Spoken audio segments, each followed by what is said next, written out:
Hello, my name is Christina Brankman, and I'm going to talk about the biodegradation of polyethylene by insects and their gut microbiota.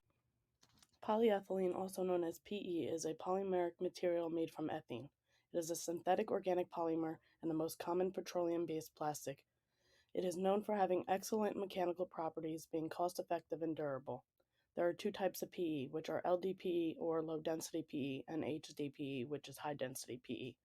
HDPE has elevated proportion, and LDPE contains long and short irregular branches. Polyethylene is the number one plastic used for various everyday items such as drink bottles, carrying bags for groceries, clothes, wrappers for food materials, shampoo bottles, toys, industrial products, building materials, etc. LDPE is typically used to create plastic bags since its low density makes it light and flexible, whereas HDPE is harder and has a higher strength and water resistance. There is a growing concern for the way PE is discarded because it's the most dominant plastic polluter, being that less than 5% of plastics are being recycled. Overall, it is estimated that on average, roughly 500 billion bags are being used every year worldwide, and each bag can last up to 1,000 years without being decomposed.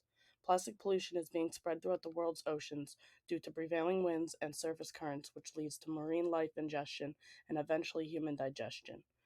Annually, it has been approximated that roughly 6.4 million tons of waste is presented into marine environments. Regarding the global arrangement of marine litter, plastics account for 62.31%, with 49% of the litter arrangement on the seafloor and 81% on the surface of the water. Hence the concern for the mass usage of PE throughout the world and the need for biodegradation remedies for its removal. Polyethylene is entirely resistant towards microbial and enzymatic attack and very resistant to biodegradation.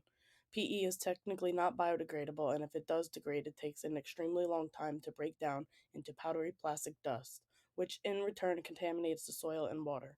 Several aspects of PE make it resilient to biodegradation, such as its high molecular weight because it's too large to pass through the cell walls of microbes, its exceedingly established CC and CH covalent bonds, its absence of readily oxidizable and or hydrostable groups, and its vastly hydrophobic nature.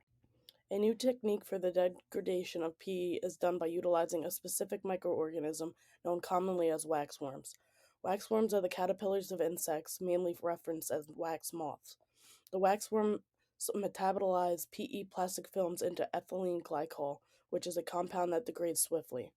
A study conducted by Yang et al. Isolated two strains capable of degrading PE that can be found in the guts of waxworms.